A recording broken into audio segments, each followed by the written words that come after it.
감독님과 배우분께 인사 말씀을 먼저 들어보도록 하겠습니다. 저는 어제부터 사실 기획전 시작해서 어제부터 이제 극장에 이제 출근하고 퇴근하는 오늘 이제 오후 또 출근을 했는데 정말 이런 자리 만들어 주셔서 너무 감사드리고요. 아까 뒤에서 차가 막혀서 조금 늦어졌어요. 그래서 뒤에서 이렇게 보는데 너무 오랜만에 보니까 어제도 그랬는데 제가 만든 영화가 아닌 느낌이 이렇게 네. 들더라고요. 누가 만든 네. 영화 같던가요? 그러니까요. 누가 만들었지? 근영이가 만든 영화예요. 네. 나무 인간이 만든 영화인가? 예, 근데 너무 어쨌든 옛날에 되게 고생하면서 찍고 그랬는데 판타지라서 되게 구현하는 게 이제 쉽지도 않았고 또 근영 씨도 그때 사실은 이렇게 말랐는데 또 살을 빼는 살도 빼고 근데 이제 휠체어로 막 씩씩하게 이제 밀고 이러면서 그랬는데 그래도 되게 좀 행복했던 그 기억들이 다시 떠올라서 이제 되게 좋았습니다. 네, 안녕하세요. 저는 문근영입니다. 유리정화는 제가 사랑하는 작품인데요. 그 작품을 이렇게 시간이 지나고 나서 또 스크린을 통해서 여러분과 함께 마주할 수 있어서 굉장히 기분이 좋습니다. 네. 박수 부탁드릴게요. 네. 이렇게 오시면서 로비부터 시작해서 어디든 지금 이 동네가 감독님 얼굴로 가득 채워져 있잖아요. 이 기분을 좀 여쭤볼게요. 아닙니다. 저를 그냥 닮은 네. 너무 이쁘게 그려주셔서 그런데 저도 처음에 사실 며칠 전에 상영 테스트 하려고 이 극장에서 테스트 하려고 이렇게 왔는데 이제 벽면에 이렇게 다 떡하니 얼굴이 있어가지고 놀랬는데 어쨌든 사실은 어느덧 13년이 됐고요. 근데 여기 지금 그림 여기 같이 근영 씨도 있고 다른 배우들도 있고 사실 이 안에 다 채우지 못한 다른 배우들도 굉장히 네. 많고 또 스태프들도 있고 그런데 뭐라고 해야 되나 사실은 제가 이 전화를 몇 달 전에 받았어요. 예, 여기 차장님한테서 전화를 받았을 때 네. 저희 가족 제 자식 놈이 옆에서 듣고 있다가 뭐야 그래서 엄마 영화를 다 튼대 그랬더니 엄마 죽었어 이러더라고요. 네, 그런 걸 왜 그래서 그러게 말이야 그래서 그래도 고맙지 이러면서 이제 열심히 어쨌든 옛날에 있던 외장 하드들을 다 꺼냈어요. 왜냐면 상영본을 한 곳에 모아야 되니까 이게 참 큰일이긴 하더라고요. 그래서 어떤 거는 없는 거예요. 없어서 막 연락해서 이렇게 또 모으고 막 이런 과정들을 하면서 저도 옛날에 그래 이런 일이 있었어 막 사진들도 모아보고 막 이러면서 뭔가 어제 같이 토크하셨던 송경원 평론가님이 그 얘기를 하셨는데 타임머신을 타고 가는 기분 아니냐. 근데 정말 그런 느낌이 들더라고요. 문근영 배우님 같은 경우도 이제 많은 작품을 하시면서 여러 감독님과 제작진과 작업을 하셨겠지만 이 작품을 하실 때는 신수원 감독님에 대해서 좀 어떤 생각을 가지고 있으셨는지 어떤 접근을 통해서 같이 또 이렇게 하시면서 호기심을 가지셨는지 궁금해요. 우선 처음 대본을 받았을 때 대본의 문체가 굉장히 마음에 들었어요. 그래서 대본을 읽는데 그냥 문학 소설을 읽는 듯한 느낌이 들어서 굉장히 그런 느낌이 되게 좋게 남아있었고 만나 뵙게 되면은 너무 궁금하고 여쭤볼 게 많은 거예요. 그래서 처음 이제 만났을 때 생각해보면 그때 저희가 만나고 거의 한 2~3시간을 계속 작품 얘기하고 또 감독님의 전 작품 마돈나에 대한 얘기도 하고 그래서 그렇게 처음 만난 사람과 수다를 오래 떨었던 게 처음이었거든요. 원래 잘 이렇게 많은 분들이랑 수다를 떨진 또 않으시잖아요. 그쵸. 네네. 네, 그래가지고 그때 감독님이 이제 저를 좋게 봐주셔가지고 재현이 역할을 주시고 네. 이렇게 같이 함께 작업을 하게 됐죠. 네, 사실 독립영화의 규모나 이런 그 여러 가지 제반 사항 조건들을 고려해 봤을 때는 이렇게 스타를 이렇게 셀렉하고 캐스팅하고 같이 이제 협업하기가 쉽지는 않아요. 어떻게 보면은 감독님한테 꼭 필요한 어떤 요소였을 거기 때문에 또 용기를 내신 것도 있을 것 같고 그 과정에서 배우님 말씀하신 것처럼 잘 맞는 코드들도 발견하셨을 텐데 어떤 과정이셨는지. 저는 우선 어쨌든 그 근영 씨는 뭐 장하홍련 어릴 때부터 되게 그 눈여겨봤던 배우였고, 그 다음에 또 그 유리정원 시나리오를 주기 전에 제가 드라마를 이렇게 집중해서 많이 보지는 못해요. 근데 그 근영 씨 나온 드라마들을 이렇게 챙겨 보면서 특히 신데렐라 언니를 보는데 뭔가 그 뭐지? 국민 그 뭐지? 여동생 이미지 여동생. 아니다. 이 너무 국민 여동생으로 이렇게 이 한계를 지어 버렸다라는 생각을 많이 했어요. 그래서 신데렐라 언니 보면서 굉장히 어쨌든 오랜만에 근영 씨의 그 성숙한 이미지를 보는데 유리정원하고 너무 잘 어울릴 것 같아서 되게 좀 이렇게 그 일단 시나리오를 보내드렸는데 선뜻 또 사실 어려울 수 있거든요. 이 영화 보시면 알겠지만 어려울 수 있는 그 내용인데 이 어릴 때부터 그 나무를 엄청 좋아했다고 그러더라고요. 네네. 영상 뒤져보면 나무하고 뭐 노래하고 막 이런 것도 있고 그래요. 예. 그래서 그 어쨌든 만났을 때 얘기가 굉장히 쉽게 통했어요. 숲이라는 테마와 그 다음에 그 재현이가 나무 인간이 되고 이런 어떤 것들이 굉장히 어떤 분들의 입장에선 굉장히 어려울 수 있는 내용이고 네. 사실 이 시나리오 처음에 이제 할 때 좋다는 분도 이제 호불호가 갈렸거든요. 너무 어렵다. 이 추상적이고 판타스틱한 걸 어떤 식으로 할 거냐. 이게 사실 어떻게 보면 말도 안 되는 얘기잖아요. 인간이 나무, 인간이 된다 이런 것들. 근데 그런 소통의 과정들이 진짜 처음 만나자마자 굉장히 그냥 편하게 얘기가 됐어요. 그 행간을 되게 잘 읽어줬어요. 예, 그게 굉장히 중요했고 그렇게 해야지 배우가 저는 사실 배우에게 맡겨서 이 대본을 가지고 맡겨서 이렇게 하지 제가 할 수 있는 연출자로서 할 수 있는 부분에 정말 50%는 배우가 다 해줘야 되거든요. 나머지는 제가 하더라도 그런 부분들이기 때문에 배우가 시나리오를 자기 걸로 온전히 받아들이는 것이 굉장히 중요한데 그런 부분에서 굉장히 좋았습니다. 근데 감독님이 작품을 만들긴 했었지만 접점이 크게 없었던 상태에서 어떤 부분에 대한 믿음이 제일 크셨는지 아까 이제 그 대본이 가지고 있는 강점 외에도 옆에서 이렇게 같이 작업하시면서 느낀 감독님 어떤 또 연출가였는지.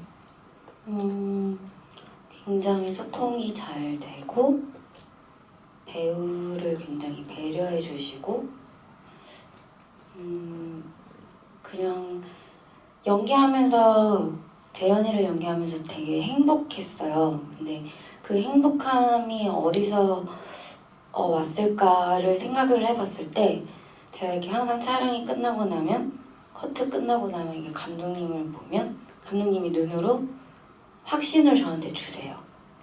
그걸 주고받는 시간들이 저는 굉장히 행복했던 것 같아요. 그리고 거기서 믿음이 시작되는 것 같고 그래서 연기를 마음껏 할 수 있었던 것 같아요.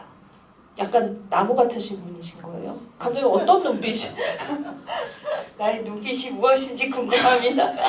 그냥 제가 이렇게 딱 촬영하고 나서 감독님을 쓱 보면 감독님이 이렇게 해주는 그 어떤 우리가 약간 그 네. 현장에서 처음에는 항상 촬영 들어가면 배우랑 1회차, 2회차 때는 서로 이제 맞추는 과정이기 때문에 이렇게 그 어떤 시간이 필요한 것 같아요. 근데 굉장히 빠르게 소통하기 시작했어요. 그래서 아 있잖아 그거 말고 이렇게 딱 이렇게 얘기하면 까리 알았어 이렇게 딱 얘기하고 이런 식으로 진행을 했어요. 그래서 굉장히 좀 어느 순간부터는 그냥 그 뭔가 그 배우한테 의지해서 제가 가도 네. 되겠구나라는 네. 그런 판단을 했었습니다. 어떻게 보면 감독님의 머릿속 안에 있는 이 모든 것들을 해결하는 데 있어서 문근영이라는 배우가 준 굉장히 든든한 지지 같은 것들도 있었을 것 같다는 생각 드는데요. 예, 우선 그 근영 씨가 그 이 작품을 하게 되니까 아무래도 저희 스텝이나 그 이 되게 어려운 저는 계속 저예산을 해왔고 네. 이 작품은 뭐 그나마 그 조금 높은 예산으로 이제 한 10억 정도로 만들었는데 어쨌든 그 뭔가 이렇게 이런 게 생기는 거죠. 우쭈쭈 우쭈쭈. 특히 근영 씨 팬들이 저희 스태프들이 많았어요. 팬들이 많다 보니까 그러니까 문근영이라는 팬심. 배우의 어떤 연기를 보면서 자란 예, 사람들이죠. 맞아요. 네. 예. 그러다 보니까 뭔가 현장이 굉장히 그리고 숲에서 찍다 보니까 굉장히 즐거웠던 것 같아요. 물론 이 과정에서는 좀 힘든 일들이 많았어요. 왜냐하면 이미지를 구현해야 되고 저희가 또 이제 세트 유리정원은 세트를 지었거든요. 그래서 그 원하는 그 헌팅 장소가 없어서 그러다 보니까 이제 한정된 예산에서 그런 거라든지 고목나무 같은 경우는 사실은 절반 이거 CG로 만든 거예요. 컴퓨터 그래픽으로.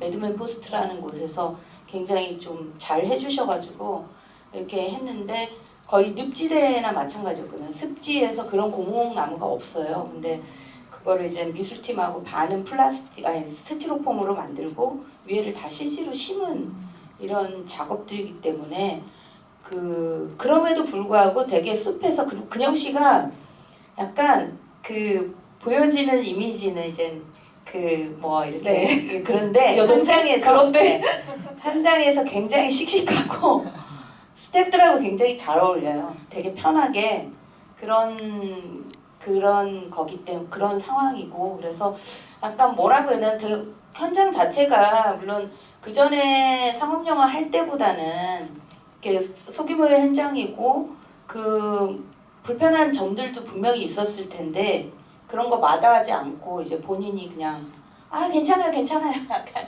뭐 이런 식으로 좀 이렇게 진행을 했고요. 그리고 이제 저희 PD님이 고생하셨습니다. 뒤에 계신 뒤에 저희 계세요? 대표님께서 네네 잘 보이네요. 찍으시 보고 네, 박수 한번. 박수 한번 쳐주십시오. 네. 그런 상태였기 때문에 물론 다른 배우님들과도 그렇고 네. 그래서 굉장히 찍을 때 되게 뭔가 그 숲이 주는 그런 분위기와 약간 우리끼리 뭐냐면은 밥 먹을 때도 왜 도시락 까먹으면 소풍 나온 느낌 이런 네. 것들이 되게 좋았던 것 같아요. 재현이 광인이 돼서는 안 됐었잖아요. 그 부분에 대한 어떤 그 판단과 어떤 부분을 표현할지 이런 캐릭터적인 고민도 굉장히 깊어졌고 한편으로 그게 재밌기도 하셨을 것 같아요. 말씀하신 대로 감독님이랑 제일 많이 나눴던 얘기가 미친 사람처럼 보이지 않았으면 좋겠다. 그래서 그게 어느 정도의 표현과 어느 정도의 적당함으로 이게 돼야지만이 재현이라는 인물이 사람들한테 이해받을 수 있지 않을까 하는 얘기들을 굉장히 많이 나눴었던 것 같고 실질적으로도 그런 부분에 있어서 저도 되게 고민을 많이 하고 좀 스트레스를 많이 은근 받았었나 봐요. 그래서 숲에서 한창 촬영을 했었을 때는 전혀 몰랐던 감정인데 다시 이제 도시로 돌아와서 저희가 촬영 순서가 그렇게 돼가지고 도시 촬영을 해야 되는데 갑자기 그 숲에서의 내가 표현하고 연기했었던 그 재현이의 잔 감정들이 남아가지고 약간 좀 공황 비슷하게 왔었어요. 그래서 저 때문에 안 그래도 딱딱 맞게 짜여져 있는 예산과 제작 그런 상황이었는데 네. 그것 때문에 한 이틀인가 저한테 휴가를 주셨어요. 감독님이 대표님이랑. 그래서 나도 이 캐릭터에 대해서 많이 행복하고 누리고 표현하고 있었다고 생각했지만 조금은 부담감이 있었나 보다 하는 생각을 좀 영화 촬영 도중에 느꼈던 적이 있었죠. 네, 감독님이 이제 전체적인 구성을 마치 소설가가 자신의 그 작품 속에 나오는 캐릭터를 기술하는 듯한 어떤 구조로 만드셨잖아요. 그 부분에는 지금 말한 것처럼 광인을 뛰어넘는 이 재현 캐릭터가 가지고 있는 현실과 판타지 사이의 어떤 인물, 그 인물을 보여주고 관객들에게 설득시키려는 어떤 그런 목표가 있으셨던 것 같아요. 그래서 재현의 복잡함에 대해서 감독님도 말씀을 해주신다면. 네.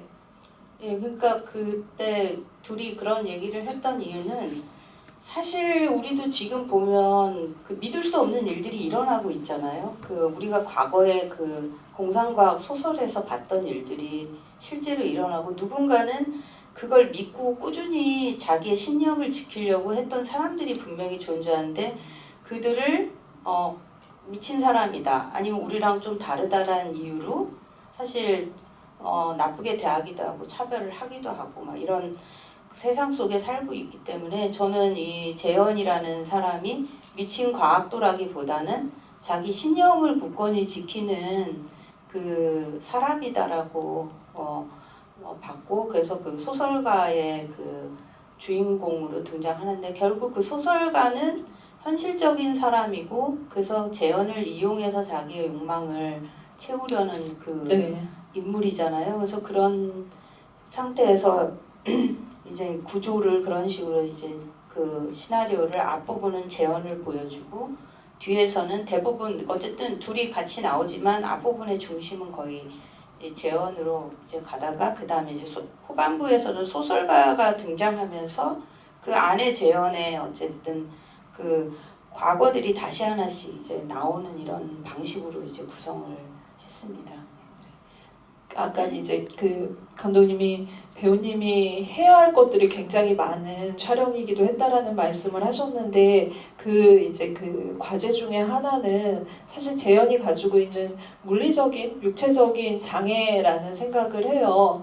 이 장애라는 것과 어떻게 보면은 이 전체적으로 굉장히 비즈니스로 돌아가고 있는 이 과학 순수 과학을 뛰어넘어 어떤 이제 상업적인 목적의 연구 이런 것들과 결부되면서 이제 그 안에서 좀 소수자일 수밖에 없는 여성이 착취당하는 구조 멜로임에도 불구하고 그 멜로 안에서 계급이 생기고 그리고 이 여성은 장애라는 것을 물리적인 것을 가지고 있는 그러니까 재현한테 굉장히 많은 어떤 짐을 지어줬다라는 생각이 들거든요. 그래서 그런 부분들을 감독님이 좀 의도하신 캐릭터에 의도하신 이유가 어떤 것이었을지. 네. 너무 많은 짐을 줘서 미안하고 아니에요. 아니 여기 보니까 감독의 어깨 위에 또 문근영 배우가 마침 또 올라와 있더라고요. 이제 제 짐으로 올라와 있습니다. 이 그림에. 역전해서 감독님께 네. 디자인 하신 분이 일부러 그렇게 하신 것 같은데 그냥 그 처음에는 그 설정이 없었어요. 다리 저는 게 없었는데 그 나중에 그 문득 그 나무를 생각하니까 하나잖아요. 다리가 나무는 진짜 물론 밑에 뿌리가 여러 개 뿌리가 있지만 그래서 그 뭐냐면은 그 재현이 어쨌든 하나의 발에 장애가 있지만 사실 그 장애 자체가 본인이 신념을 지키거나 살아가는데 크게 문제가 되지 않고 근데 보는 사람의 시선에 의해 차별이 생기는 거잖아요. 그녀에 대한 차별. 그래서 그런 것들이 지금 그 재현이 믿는 인공혈액을 연구해서 자기는 물론 자기 본인 자체가 장애가 있기 때문에 더더욱더 그런 것들에 매진을 했을 수도 있겠다라는 캐릭터 설정을 했어요. 그래서 뭐 나무는 이제 외다리로 서 있고 그래서 나무의 이미지하고 재현이 쩔뚝거리는 이미지를 초반부에 이제 영화 초반부에 교차시키는 편집 방식이라든지 이런 식으로 썼는데 그래서 그게 또 어떻게 보면 지금 생각해도 너무 많은 짐을 지었나? 이런 생각이 가끔 저도 들 때가 있어요. 지금 약간 네. 반성을 가끔 하는데 그러면은 배우님한테 어떤 짐이었는지 좀 이야기를 들어볼게요. 사실 이제 여러 장면들 인상적인 장면들이 많았는데 저는 진짜 정말 자신한테 마음을 줬다라고 생각하는 그 교수님, 정 교수님, 나쁜 놈이라고 부를게요. 네, 그분이 이제 그 다른 여성과 같이 그 배드신을 찍고 있을 때 그 바깥에서 자기의 어떻게 보면 분노와 배신감 이런 것들을 밖으로 표출하지 않잖아요. 크게 표출하지 않고 사귀면서 어떻게 보면 그 마당을 걸어가는 그것도 이제 그가 가지고 있는 정상적인 신체의 상징인 어떤 신발을 신고 하이힐을 신고 걸어가는 그 장면에서 재현이 가지고 있는 캐릭터 같은 것들이 굉장히 극적으로 드러났다라는 생각이 들거든요. 근데 배우한테는 실질적으로 그런 것들을 물리적으로 보여줘야 되는 것도 굉장히 큰 짐이었을 수도 있으니까 감독님이 주신 짐이 어떤 건지 네. 딱히 감독님이 주신 짐이라기보단 제가 선택한 짐인 것 같고요. 네, 그리고 방금 말씀하신 장면 같은 경우는 사실 촬영장에서 감독님이 갑자기 아이디어를 내시고 이렇게 했으면 좋겠어 라고 제안을 해주셨는데 그때 당시에 저는 이제 이해가 가지 않는다. 왜 재현이가 이런 행동을 해야 하는지, 왜 더 비참하고 더 아픈 걸 행동으로 해야 하는지 나는 사실 잘 납득이 가지 않는다. 근데 감독님이 그냥 이거 나만 딱 한 번만 믿고 해달라고 그래서 그 연기를 이제 했는데 결과적으로 영화를 보고 나서 왜 감독님이 그런 연기를 요구하셨는지 이해가 되더라고요. 그러니까 저는 작품 속에 있기 때문에 이 아프고 괴로운 심정을 굳이 이렇게까지 표현을 해야 하나의 어떠한 단면만을 봤다면 감독님은 전체적인 시야에서 재현이라는 인물, 재현이가 받은 상처가 남들한테 더 많은 사람들에게 어떻게 보여지고 어떻게 전달되는지를 이제 생각을 하셨던 거죠. 그래서 영화 보고 저는 그 장면이 되게 많이 기억에 남더라고요. 네, 그래서 네. 감독님 믿길 잘했다 했어요. 네, 문근영 씨는 확실히 나무고 감독님은 그럼 숲이라고 이 질문의 대답을 정리를 네. 두 분이서 2-3시간 말씀하셨는데 약간 기억나는 거 있으세요? 어떤 얘기 하셨는지? 네. 작품 얘기. 그러니까 유리정원 이야기도 하고 궁금했던 것도 여쭙고 저는 이걸 이렇게 이해했는데 이게 맞나 하는 얘기도 하다가 갑자기 그 명왕성 얘기를 하게 되고 네. 마돈나 얘기를 하게 되고 전작들 얘기. 기억난단 말이야. 네, 그 작품 얘기들을 하면서 이 작품들을 관통하는 감독님의 이 시선과 어떤 감독님의 언어와 이런 것들에 대해서 또 얘기를 하고 이렇게 보는 게 맞냐 난 이렇게 생각한다 감독님이 맞다 너가 그렇게 생각하는 거 잘 느낀 거다 막 이런 얘기를 하면서 저한테 낚였습니다.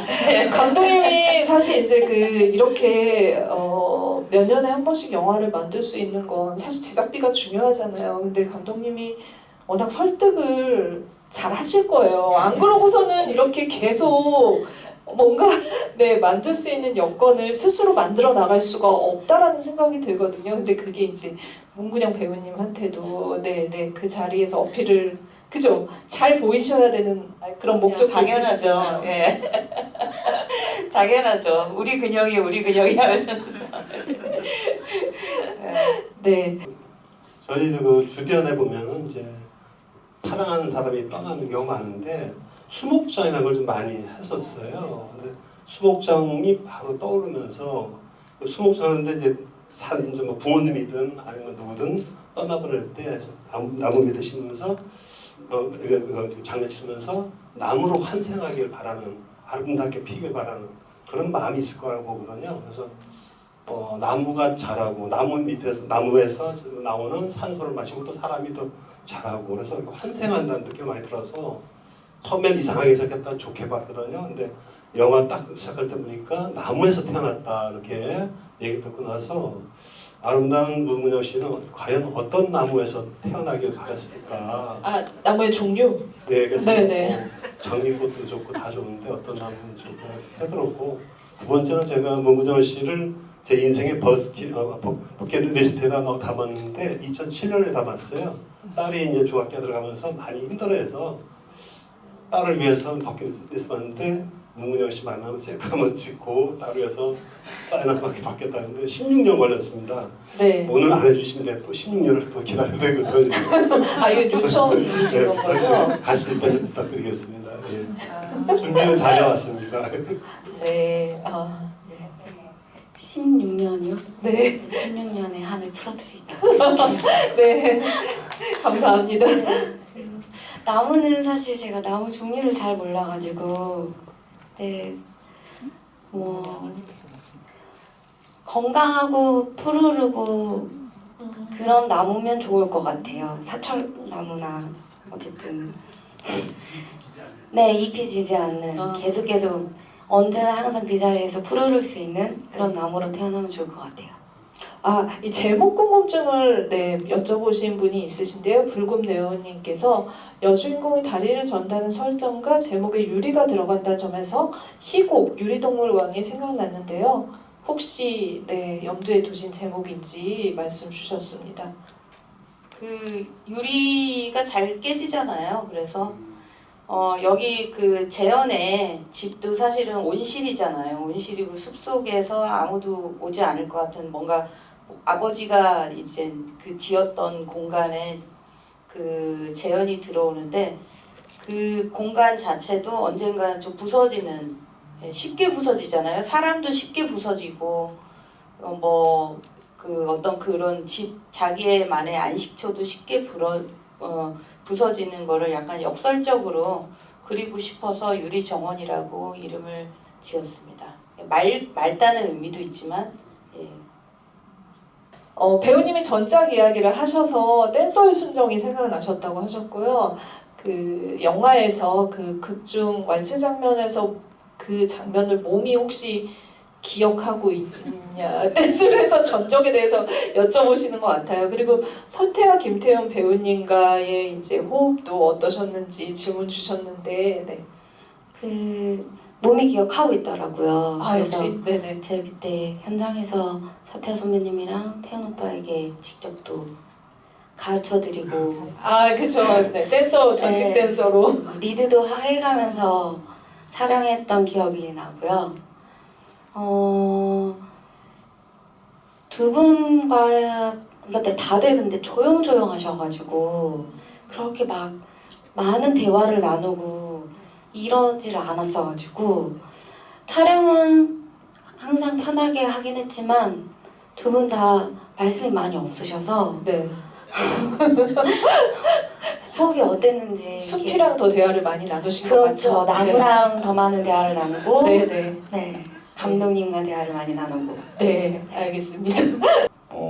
여기 최근에는 그 단편 영화 연출 같은 거를 많이 하시는 것 같은데 그 어떤 그러니까 영화 연출에 이제 연기보다 연출 쪽에 더 관심이 많이 가시는지 어떤 영화를 만들고 싶으신 게 있으신지 궁금합니다. 저도 18년 만에 뵙는 것 같네요. 2005년에.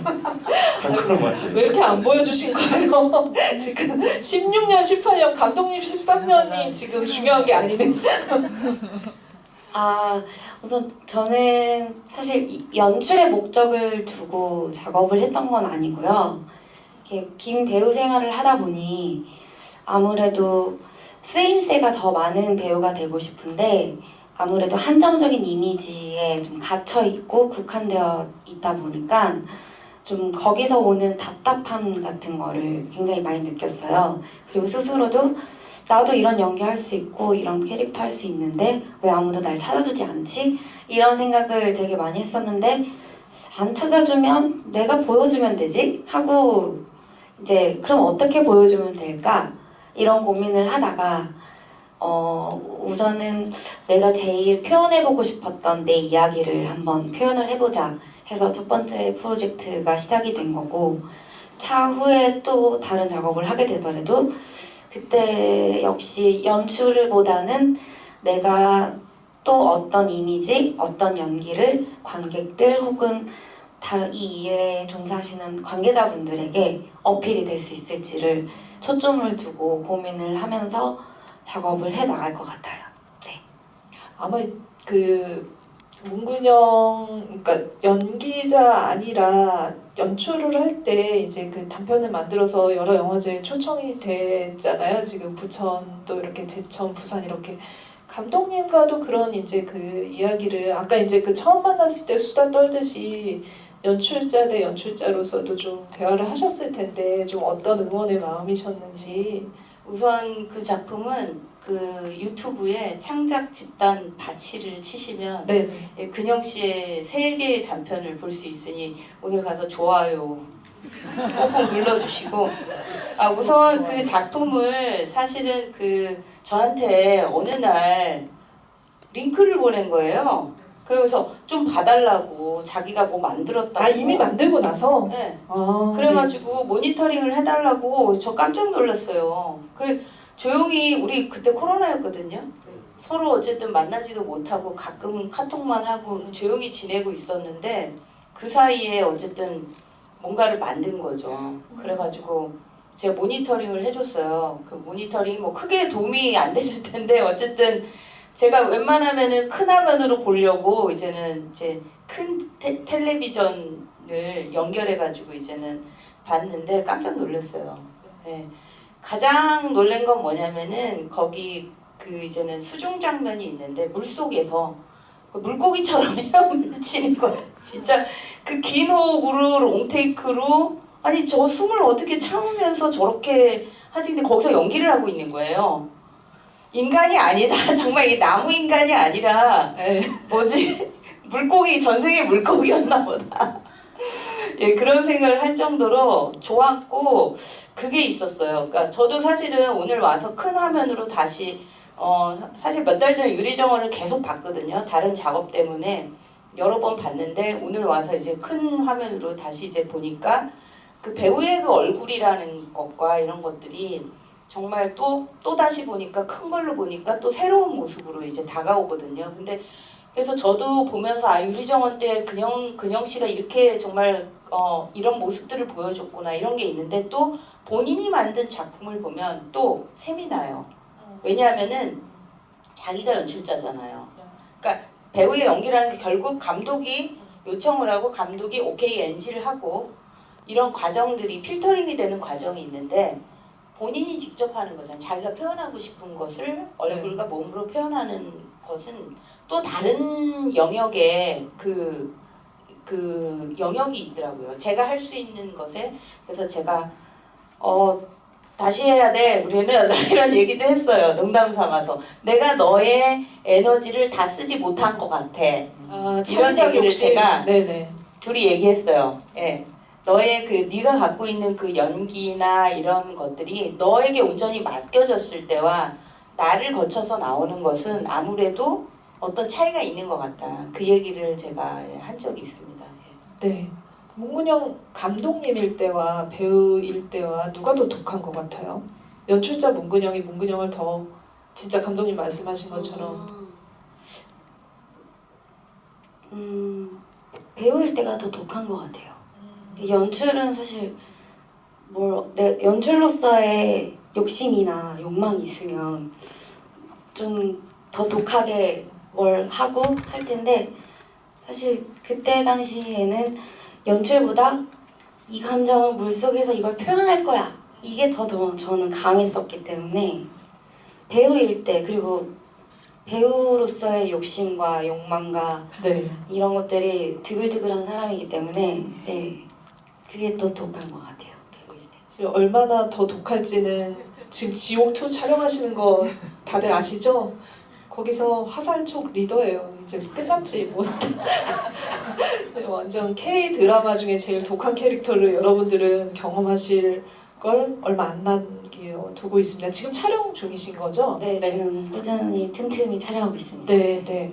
어쨌든 OTT에서 많은 얘기를 못하게 할 게 뻔하긴 하지만, 네, 독하다는 건 얘기해도 되니까, 그죠? 네, 아주 독한 맛입니다. 네. 최근작 오마주와 입봉작 레인보우를 제외한 감독님의 작품들을 보면 독립영화에서 보기 드문 판타지 스릴러 같은 장르 영화의 틀을 많이 차용하시는데 이게 상업성을 위해서인지 아니면 장르 영화의 형식을 쓰시는 이유가 있으신지 질문하셨습니다. 상업성. 일단 네 상업성을 위하신 건지 네. 뭐 의도적으로 상업성을 위해서 했다라기보다는 장르 영화는 제가 어릴 때부터 봤던 익숙한 영화의 어떤 형식이었기 때문에 어릴 때 저는 이제 주말에 영화 이 매니아였습니다. 매니아였고 극장은 별로 못 갔지만 근데 그 영화들이 결국은 그 과거에 흑백 영화든 컬러든 과거에 지금은 예술 영화라고 부르지만 그 당시에 어쨌든 장르에 익숙한 영화들이었거든요. 뭐 그 서부극부터 아니면은 지금 아트무비라고 하는 불리지만 뭐 히치콕의 영화라든지 뭐 아니면 그 지금 어쨌든 뭐 길 뭐 이런 영화들이 지금 예술 영화지만 그 당시 제가 봤을 때는 되게 대중적인 그렇죠. 영화의 한 네. 형식이었고 그런 형식에 저는 익숙했기 때문에 자연스럽게 거기에 닮아간 것 같아요. 근데 이제 점점 영화를 또 찍다 보니까 약간은 장르적인 그냥 틀 안에서 꽉 지어진 형식보다는 다른 걸 해보고 싶은 욕구가 좀 많이 이제 점점 늘기는 하고 있습니다. 늘어나고 있어서 오마주도 사실 그런 결에서 보면은 그 전작하고는 조금 약간 제가 다른 방식으로 좀 하고 싶었었던 게 있었고 앞으로 또 어떤 영화를 찍을지는 저는 잘 모르겠습니다. 그 감독님 그 작업하실 때 각본과 감독의 역할 중 어느 부분이 더 힘드신지 얘기를 하셨어요. 그러니까 쓰고 찍고 쓰고 찍고 쓰고 찍고 이렇게 하시는 거잖아요. 근데 제 생각에는 쓸 때 찍는 걸로 피하고 찍으면서 쓰는 걸로 피하고 이럴 것 같다는 느낌도 없잖아 드는데 어느 경중을 따지기 힘들 정도로 다 힘들어 보이거든요. 아니 우선은 뭐 2년마다 어쩌다 보니 되게 좋은 배우들과 이제 좋은 스태프들 만나서 이렇게 2년마다 찍을 수 있었는데 코로나가 확실히 되게 커서 지금은 오마주 찍은 게 벌써 3년이 돼가고 있습니다. 너무 어려운 상황이고 여담을 하자면 여러분들이 이렇게 극장에 계속 찾아와 주셔야지 저희 같은 사람들이 계속 그 영화를 찍을 수 있는데 저는 사실은 각본 쓰는 게 제일 힘듭니다. 시나리오 쓰는 과정이 제일 힘들고 시나리오가 물론 저예산으로 찍더라도 사실 그 제작 지원을 받든 아니면은 어디선가 투자를 끌어와야 되는데 대본을 가지고 어쨌든 끌어오는 형식이잖아요. 물론 제가 작품을 여러 편 하다 보니까 그걸 믿어주시는 분들이 있어서 완전 신인일 때보다는 좀 덜 힘든 것도 있지만 역시 그 각본을 쓰는 게 굉장히 힘들고 머릿속에 구상을 하더라도 이걸 굉장히 촘촘하게 정말 찍을 수 있는 촬영 대본과 배우를 설득해야 되잖아요. 사실 그런 것들이 배우가 사실 인형이 아니 그냥 기계처럼 움직이는 사람이 아니잖아요. 어쨌든 자기의 영혼을 담아서 그 연기를 하는 분들이기 때문에 물어보거든요. 이거 이해가 안 가요. 설득을 시키는 글을 써야 되거든요. 그래서 각본을 쓰는 과정이 저는 제일 힘듭니다. 그래서 지금도 머릿속엔 있지만 풀지 못하고 있는 이런 것들도 또 많이 있고요. 네, 그렇습니다. 빨리 촬영하고 싶습니다. 네. 쓰고 부러워요. 촬영장에 있는 근영 씨가. 아니 근데 지금 그 질문의 흐름, 질문에도 이제 트렌드가 있잖아요. 같은 단톡방 안에서 오늘 경향이 다들 저는 문근영 씨를 몇 년 만에 뵙는데요가 지금 이게 완전 디폴트로 들어가 있는데 네. 그러면은 20년 만에 뵙는 분 질문부터 네 어렸을 때 처음으로 좋아했던 배우십니다 하셨는데 양님께서 그 배우님이 생각하시는 재현이 어떤 인물인지 어떤 마음으로 재현을 연기하셨는지 궁금하다고 하셨어요. 무수한 캐릭터를 연기하셨을 텐데 재현은 어떤 인물인지. 저는 유리정원 그 자체였다고 생각을 하고 연기를 했는데요. 굉장히 소외당하고 그 외면당하고 그래서 그걸로부터 상처를 받아서 자기 스스로 고립되는 것을 선택을 하잖아요. 그래서 재현이는 고립되길 바라는 사람, 나 혼자서 스스로 치유하길 바라는 사람, 한 그런 사람이라고 생각을 했고 또 한면으로는 그치만 그 고립된 장소 자체가 다른 고철 정원도 아니고 유리 정원이잖아요. 언제든지 깨질 수 있고 쉽게 부서지기 쉬운 그래서 재현이는 이 상처로부터 외면하고 나 스스로 치유하고 싶지만 사실은 세상 밖을 나가고 싶고 사람들과 교류하고 싶고 언제든지 이 마음의 문을 유리를 깨듯이 부숴주는 사람이 있었으면 좋겠다 하는 그런 양가적인 마음을 갖고 있는 캐릭터라고 생각을 하고 네 그걸 중심으로 캐릭터를 풀어가면서 연기했던 것 같아요. 이 좀 약간 자정작용을 하는 캐릭터라는 측면에서 저는 이제 여러분들이 질문 많이 주신 감독님은 이렇게 독립영화 하시면서도 이렇게 규모 있는 작품이나 장르성 영화를 하시나요? 막 이런 질문도 하셨는데 감독님도 이걸 이렇게 비유적으로 상징적으로 봤을 때는 이게 감독님 장편 중에 중반 정도에 만드신 작품이잖아요. 조금은 좀 나의 정원 안에서 이제 좀 작품을 계속 하고 싶은 게 힘들죠. 이 10억으로 이런 영화를 만든다라는 게 사실 아까 감독님 작품 중에서는 규모가 커졌다라고는 하지만 사실 그 제작비로 스텝을 꾸리고 배우를 꾸려서 연출을 하는 게 좀 굉장히 어려운 일이거든요. 그 어떻게 보면 좀 말이 안 되는 일인데 계속 이제 그 저예산으로 영화들을 만들고 있단 말이에요. 그러면 사람이 피폐해질 수 있죠. 창작자로서. 그랬을 때 좀 유리정원에 있는 재현 같은 마음도 한편으로는 가지실 때가 아니었나라는 생각이 좀 들기도 해요. 제가 저를 분석해 본 적은 없는데 그럴 수도 있겠네요. 네. 이게 조금 약간 뭐 말씀하시는 중에 저도 이제 오늘 뒤에서 보면서 항상 아쉬운 장면이 있어요. 굉장히 컴퓨터 그래픽도 사실 굉장히 많이 해주셨고 되게 매드맨 포스트라는 곳에서 되게 해주시고 그랬는데도 어쨌든 돈이 부족하다 보니까 그 나무 인간이 딱 변할 때 이렇게 뭔가 더 돈을 썼어야 되는데 이런 아쉬움. 그래서 이제 환타지를 하려면은 더 많은 예산을 앞으로는 더 이렇게 해야 되겠구나라는 그런 생각도 하는데 저 자체도 사실 유리정원을 찍는 과정에서 뭐라고 해야 되나 즐겁기도 하고 행복하기도 했어요. 되게 같이 작업하는 것들이 그래서 구현하는 것들에 대해서 처음에는 이 시나리오가 과연 내가 영화가 될까? 약간 이런 의심을 갖고 출발을 했거든요. 그러니까 영화를 만드는 행위 자체가 어제도 얘기했지만 어떤 딜레마를 계속 겪는 것 같아요. 제 안에서. 딜레마를 계속 겪으면서 그거를 극복해 나가는 어떤 과정이다라고 느끼는데 저 자체도 아마도 유리정원을 저도 이제는 5년 촬영한 게 저희가 2016년이었거든요. 예. 16년 여름에 이제 촬영을 했는데 좀 오래되니 그때 저의 마음이 어땠는지는 저도 사실은 기억은 안 나지만 예, 그런 부분이 있을 수도 있겠네요. 예. 네. 하지만 이제 고철 정원을 만들어야 되겠다. 부서지지 않는 아니 화살촉 같이.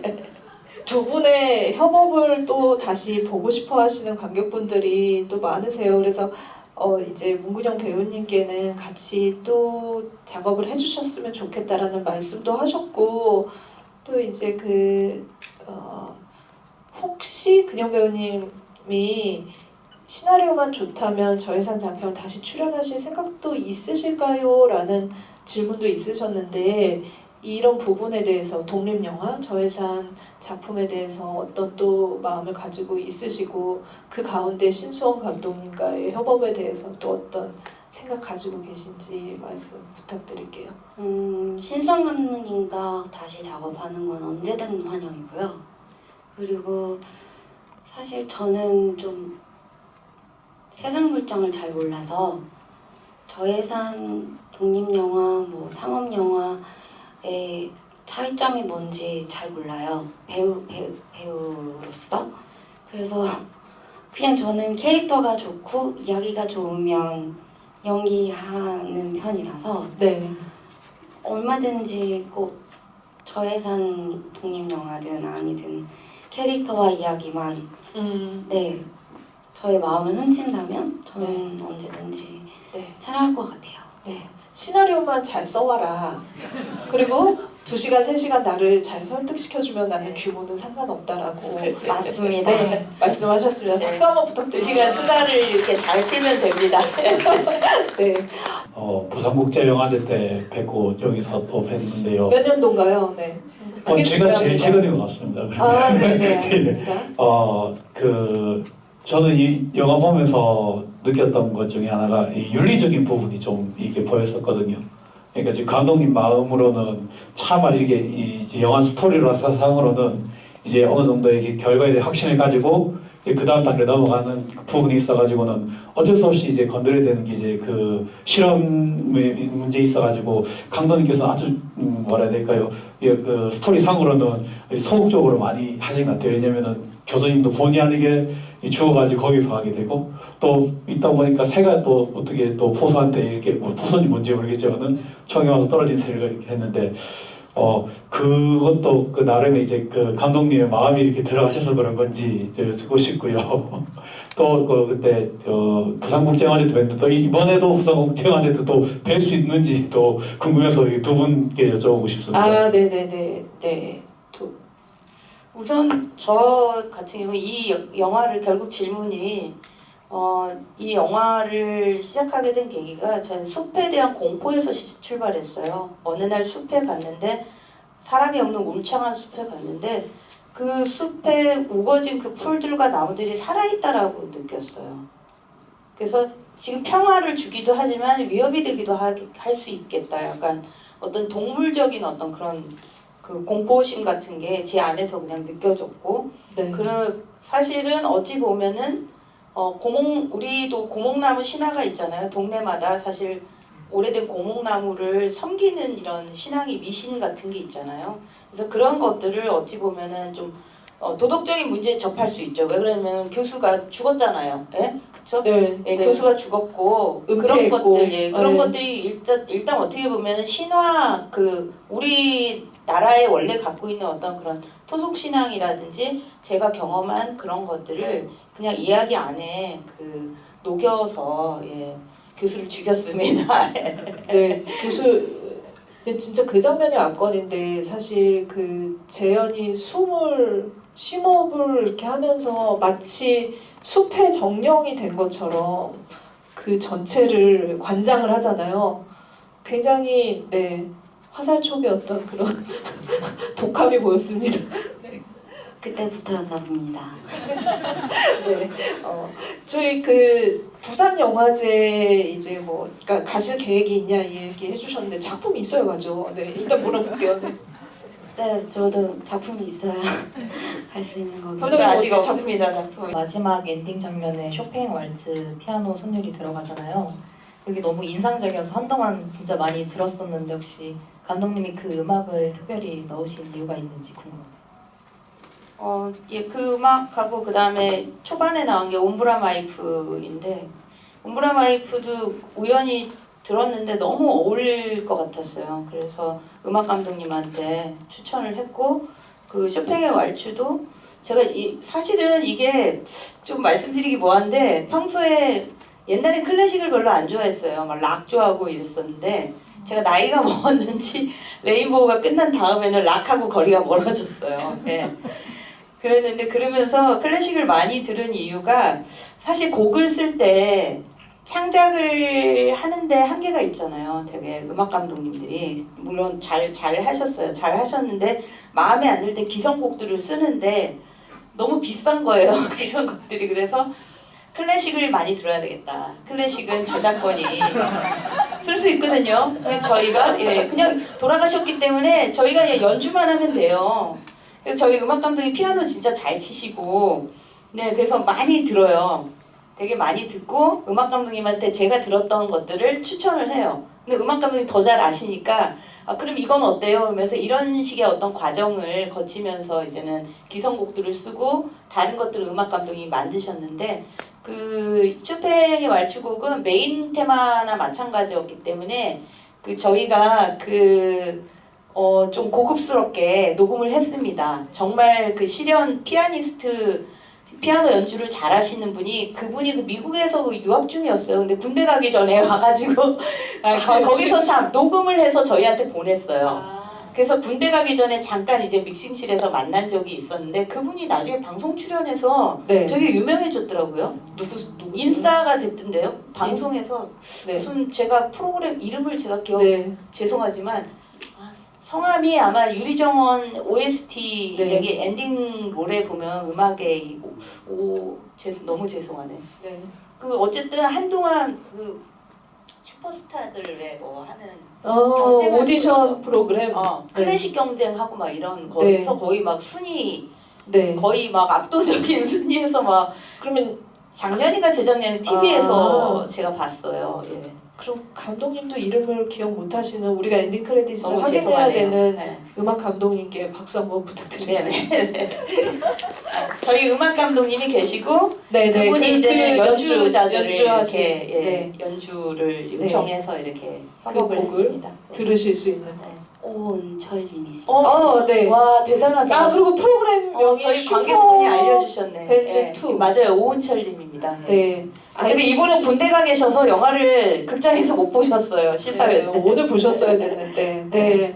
어쨌든 네. 그 저예산 영화라는 걸 연출하는 감독은 이런 마음으로 네. 클래식을 많이 듣고 있습니다. 평소 음악도 네, 제작비 절감을 위해서 듣는다고 합니다. 마지막으로 배우님과 감독님께도 또 이렇게 앞으로의 계획 인사 말씀 들어보도록 하겠습니다. 우선은 제가 좋아하는 작품인 유리정원을 또 이렇게 시간이 지나고 난 지금 다시 또 볼 수 있고 함께 이야기 나눌 수 있어서 굉장히 행복했고요. 신성 감독전 이제 13년이잖아요. 10년 뒤에도 20년 뒤에도 네. 계속 감독님의 영화들을 볼 수 있길. 네. DVD 플레이어 한번 사놓은 거 아깝지 않게. 그쵸. 야. 그때는 두 작품으로 오실 거죠? 그래야죠. 그쵸? 네. 박수 이거 부탁드리겠습니다. 저희 여러분 증인입니다.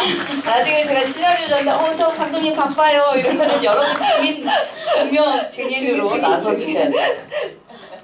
감독님, 네, 뭐 기획전 지금 이제 초반인데 또 말씀 부탁드릴게요. 다른 예. 작품도 보셔야 되잖아요. 네. 예. 어쨌든 이렇게 또 오랜만에 저희는 가끔 만나는데 오늘 이제 배우의 모습으로 이렇게 꾸미고 와서 이렇게 같이 또 이렇게 오랜만에 정말 그 부산국제영화제 때 이후에 이제 개봉하고 오랜만에 이런 지비 자리를 근영 씨 그 단편 때 제가 부천에서 지비를 같이 진행하긴 했는데 이 작품으로 해서 너무 뜻깊은 자리 만들어서 너무 좋고 이 토요일에 이렇게 와주셔서 예, 너무 감사드립니다. 그리고 예, 죽지 않고 예, 계속 만들겠습니다. 네. 그리고 여러분이 이거 못 받으신 분은 바로 상영을 합니다. 이 4편을 상영하고 네. 그 다음에 또 명왕성을 트는데 이제 명왕성은 사실 개봉 버전과는 다른 것을 볼 수 있습니다. 부산국제영화제랑 이제 베를린에서 상영한 네. 것이기 때문에 좀 여러분이 개봉한 거 보신 분들이 있으시면 관심 있으시면 예, 블록버스터급이 예, 거기도 그 네. 당시엔 아니었지만 지금 블록버스터급이 된 그쵸. 예, 배우들이 네. 출연을 합니다. 네, 큰 박수 부탁드리겠습니다. 네.